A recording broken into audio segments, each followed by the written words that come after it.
ये बंदा तपस्वी जी से कहता है कि मेरी बीवी 6 महीने से बीमार है, डॉक्टरों ने भी मना कर दिया है। लेकिन हैरान कर देने वाली बात तो ये है कि तपस्वी भी इस समय अपना हाथ खड़ा कर लेता है कि मैं तो कुछ भी नहीं कर सकता। तो भाई फिर आप यहाँ पर बैठे क्यों हो? मजा आ रही था। जब पीके के सामने भगवान जी की तस्वीर आती है तो उसे तो उनके बारे में कुछ पता ही नहीं है। मतलब हम ये कह सकते हैं कि वहाँ पर भगवान जी को कोई नहीं जानता, लेकिन ये बैटरी से बड़ा लगाव रखता है। यानी कि उनके प्लेनेट पर लोगों को बैटरी के बारे में पता है। मतलब हम ये कह सकते हैं कि वहाँ पर भगवान जी को कोई नहीं जानता, लेकिन ये बैटरी से बड़ा लगाव रखता है। लेकिन लास्ट में पता चलता है कि ये तो बैटरी को भी नहीं जानता था, और फिर ये उन्हें इकट्ठा क्यों कर रहा था भाई? अबे मुझे क्या पता, मुझसे पूछता रहे बे। पीके को जब गांधी की फोटो मिली तो वो समोसा खा रहा था। समोसा खाने से पहले उसने खरीदा होगा, इसके लिए पैसे लगे होंगे। मतलब उसे पहले ही पता था कि पैसों से चीजें आती हैं। फिर बाद में ऐसे क्यों कहा गया कि इसे पैसों के बारे में नहीं पता?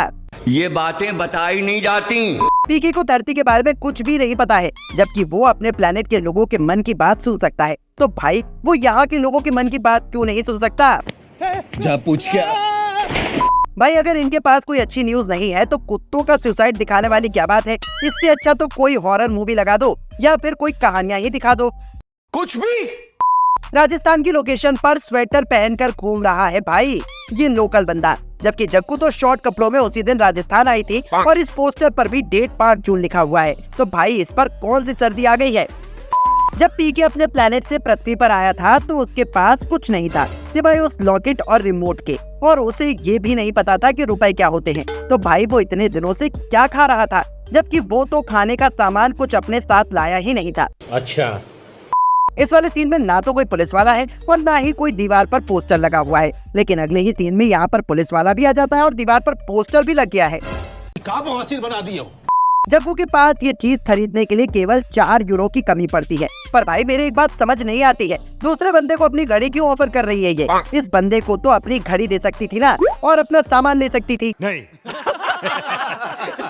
पीके ने तो डांसिंग कार से केवल कपड़े उठाए थे, और वो भी एक जोड़ी, लेकिन ये तो रोज कपड़े बदलता है। लेकिन उसने वहाँ से कोई जूते या चप्पल तो उठाए ही नहीं। फिर इसके पास ये जूते कहाँ से आए? मुझे नहीं पता करना। भाई इस सीन को तो देखो, कार की खिड़की इसलिए ही खुली है ताकि पीके कपड़े उठा सके। लेकिन हैरानी करने वाली बात तो ये है कि इसको पहली बार में पता लग गया कि शर्ट को ऊपर पहनना है और उसके बटन भी कैसे लगाने हैं। कमाल हो गया ये तो। बात तो सही है। भाई बादल में अलग अलग शेप बनी हुई देखी हैं, लेकिन घरों के बीच इस तरह से लहराती हुई कॉटन बॉल बादल में मैंने कभी नहीं देखी। मतलब लग ही नहीं रहा कि ये बादल है, ऐसा लग रहा है कि इस स्मोक का एक छल्ला बनाकर अपनी छत से उड़ा दिया गया हो। मीडिया वाले नीचे खड़े हैं और तेजस्वी जी ऊपर से ही सबको आशीर्वाद दे रहे हैं, लेकिन इस बंदे को इतनी दूर से कैसे दिख जाता है कि इसके पॉकेट में कुछ और है, और ये कहता है कि इसके पॉकेट में सिगरेट है। मतलब कुछ तो पावर है इस बंदे में, पीके माने या ना माने। हम मालूम है तेरे बाप को मत सिखा, चल। पीके ने अभी एक नोट निकाला है, लेकिन अगले ही शूट में उसके हाथ में तो बहुत सारे नोट आ जाते हैं, और ये इतना ईमानदार है कि अपनी जेब से नोट निकालकर वहाँ रख देता है, क्योंकि वहाँ से इसे ज्यादा रुपए मिल गए थे ना। ये सब क्या देखना पड़ रहा है? पीके ने बताया कि उसे लैंग्वेज ट्रांसफर करने में पूरे 6 घंटे लगे, लेकिन भाई इसके पास तो घड़ी है ही नहीं। यार चलो मान लिया उसके पास घड़ी है, पर इसे तो टाइम देखना ही नहीं आता। कुछ न कुछ तो गड़बड़ जरूर है।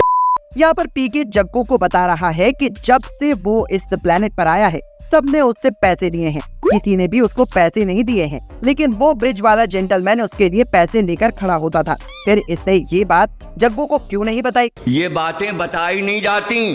वैसे वो तो भिखारी था ना बेचारा, लेकिन पीके को ऐसा लगता था कि इसके लिए पैसे लेकर खड़ा है। ओ भाई मारो, मुझे मारो।